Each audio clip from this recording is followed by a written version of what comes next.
Къде си, бе, братче? Какво си, бе? Айде. Дай да те сликам до Златен човек. Голям екип.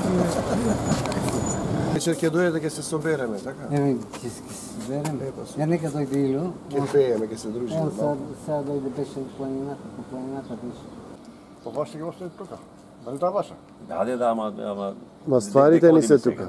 Тука долу ќе одим. Кај сестрите ли? Добро да, ама да имаме ствари таму, со колите ќе одиме таму. Здрав живот!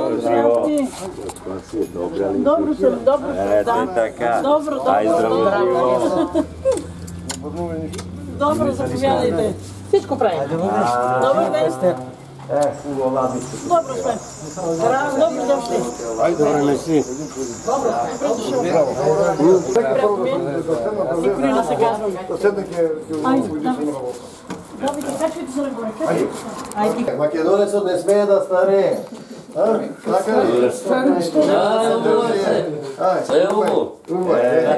Така си сами прави. Убави луѓе. Ајде. Kada vidjet mi se večer.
Стоян Георгиев се познаваме от 20 години, откакто се сформира партията на Ощава.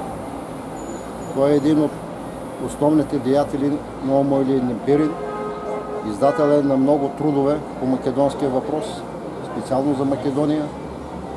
Лежал е в затвор, не знам колко години, това вече не знам, по македонския въпрос.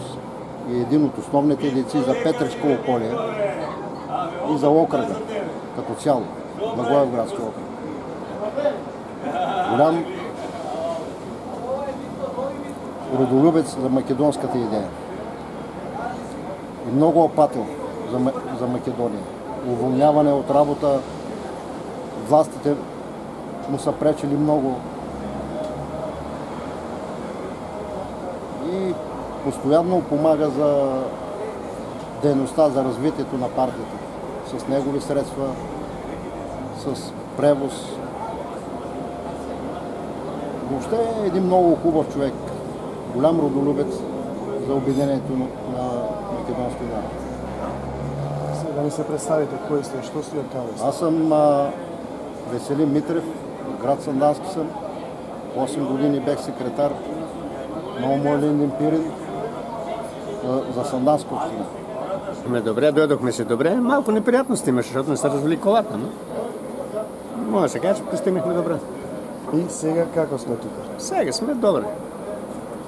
Живуркаме, ходим, купаем си градинките, берем си доматите, какво да правим? И песните ги И песните си ги караме, да. Така. Боян Бивешков от Сандански, представител на Омо Илин Пирин. Още един път ви приветствам с добре дошли.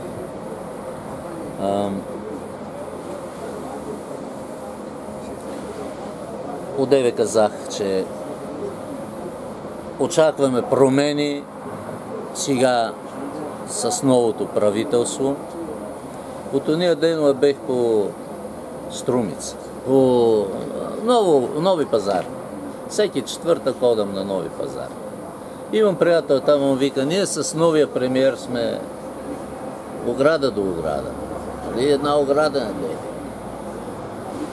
После дойдеха на другия ден, тук дойдеха, имаше семинар в детската градина Снежана. С Снежана имаме един летен камп в Охрид. Всека година македонската диаспора, пиринци от Пирински отдел на Македония, одиме на Охридското езеро всека година по 8 дена. И там беше от Щипския университет Снежана, като преподавателка Снежана. И с нея се видехме, прегърнахме се, казахме тази година пак, нали, ќе се видиме. И очакваме тия нови промени, признаването на Омо Илинден Пирин от страна на България. Споделих преди малко, че от всички български политици, появявали се на историческата сцена четвърт век насам, а и много по-рано, 70% с македонски корен. Без македонски жилки беше покойният вече президент Желю Желев. Макар че и той свърши една работа, която е половинчата. А щом е половинчата, значи е българска работа. Един от най-големите български историчари. Автор на единствената за сега история на Охридската архиепископия. Един голям, уважаван, предполагам уважаван и в Република Македония, български историк. Той е роден от Охрид. Завърша семинария, духовна семинария в Петербург. Не. В Киев. В Киев там завършва, там защитава дисертация. Когато се прибира тук, го правят един от големите ръководители на Българската православна църква. Иван Снегаров. Но по теглото той казва, че това по теглото му от Охрид. И че интелигенцията по това време в България е от старите краища. Не е можел друго да се чини, за да изтъкне този факт. И така по най-приемлив начин го казва и го написва това. И то отговорно го написва. Тя е издадена един път 1934 година и преди 10 години излезе фотокопия от нея. И четах фотокопията. Има и в Македония тази история. А кој имаше книга една, имаше изјава дека цветот на бугарскиот уметнички, интелектуален и политички, значи цветот, врвот на бугарската политичка, интелектуална и уметничка елита е од македонско потекло.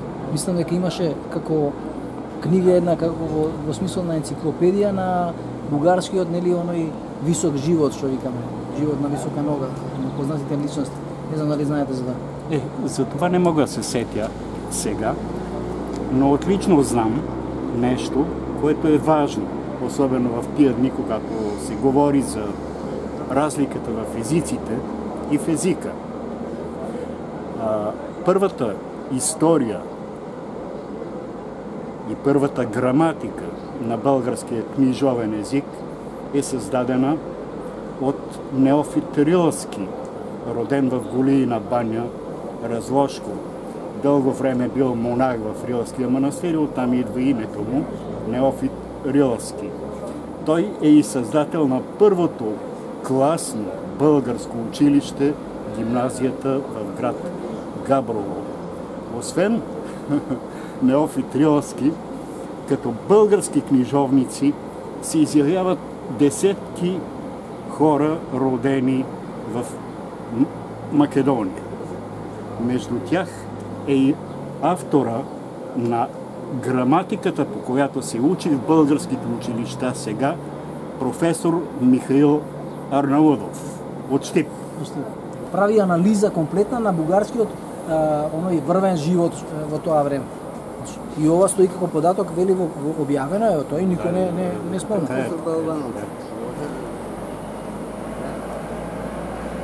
А и професор Балабанов тој е многу популярен. А како се вика тоа? Сте го читале тоа? Што е тоа? Како Учител по древни езици. Добро.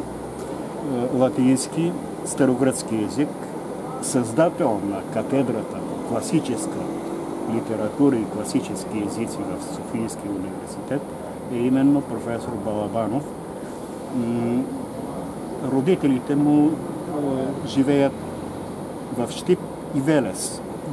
Сега неговите наследници са в Велес. Той почина през 1958 година в София, професор в катедрата по класически езици. Но има голям принос и за развитието на съвременния книжовен български язик.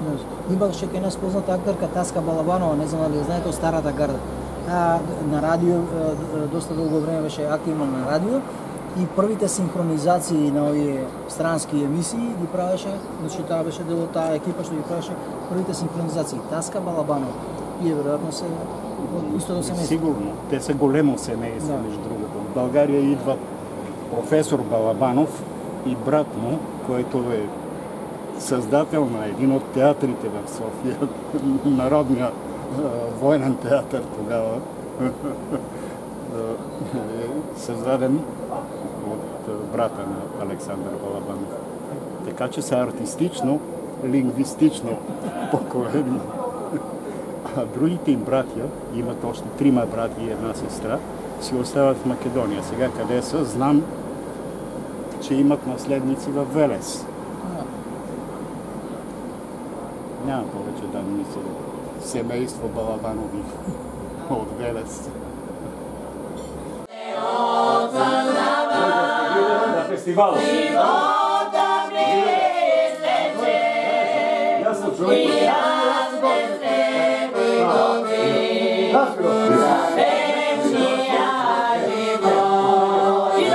Católica,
Ова беше песната на големиот македонски актер Ристо Шишков. Така ли? Да. Това не го знаехме. Мајка му се викала Јана, затоа ја сакал песна. Ристо Шишков. Тој е по потекло од Мрсна, од Елиеска Македонија. Бега си. Чули сега? Од каде идва таа песен, Од Македонија. Од Македонија. Ќе го напишеме това при Ристо Шишков од Елиеска Македонија тој, од Мрсна. Мрсна.